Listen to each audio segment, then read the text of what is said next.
আজকে অনেক দিন পরে ডিজের অ্যাপে ঢুকলাম।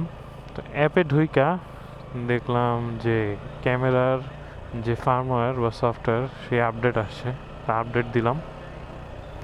তো কী কী চেঞ্জ আসছে এখন আমি জানি না, একটু ঘাটাঘাটি করতে হবে।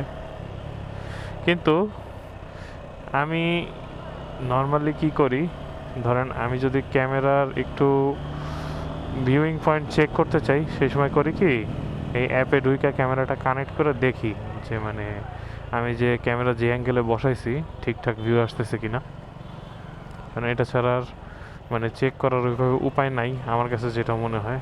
আর একটা উপায় হচ্ছে আপনার ভিডিও রেকর্ড কইরা বারবার দেখা, মানে কী অবস্থা ভিউইং অ্যাঙ্গেলের। বাট আমার কাছে এই সিস্টেমটা সবচেয়ে ভালো মনে হয়। এবং এখন যে রাইড করতেছি দেখেন, নিজে যে রাইড করতেছে এই জিনিসটা নিজেই লাইভে দেখা যাইতেছে, জিনিসটা জোস না? আপনাদের কাছে কি মনে হয়?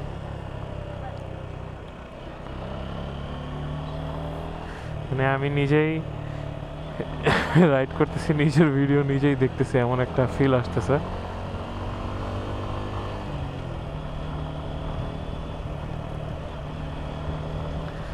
তো আপনারা যারা মোটো ব্লগিং করেন তারা কিভাবে চেক করেন যে মানে আপনি যে রেকর্ড করছেন অ্যাঙ্গেলটা ঠিক আছে কিনা? এক একজনের এক একটা প্রসেস আছে। তো আমার কাছে এই প্রসেসটা সবচেয়ে কনভিনিয়েন্ট মনে হয়, তাই আমি এইভাবেই করি। আর এখন যে মোবাইল মাউন্টে মোবাইলটা রাখছি এবং এই যে ভিডিওটা রেকর্ড হইতেছে আপনারা দেখতে পারতেছেন ক্যামেরায়, সেটা মোবাইলে দেখাইতেছে, এটা কিন্তু একটা ডিরেক্টরস ভিউয়ের মতো কাজ করতেছে। যদিও আমি এই জিনিসটা কখনোই করি না, কারণ মোবাইল দিয়ে রাখলে ড্যাশবোর্ডটা দেখা যায় না আর তখন ভিডিওটা সুন্দর আসে না। কিন্তু এই জিনিসটাও কিন্তু ইউনিক। আর মনে হয় অন্য ক্যামেরা এরকম সুযোগ সুবিধা আছে কিনা সেটাও আমার জানা নেই। তো আপনাদের জানা থাকলে সেটা অবশ্যই আমাকে কমেন্ট করে জানান।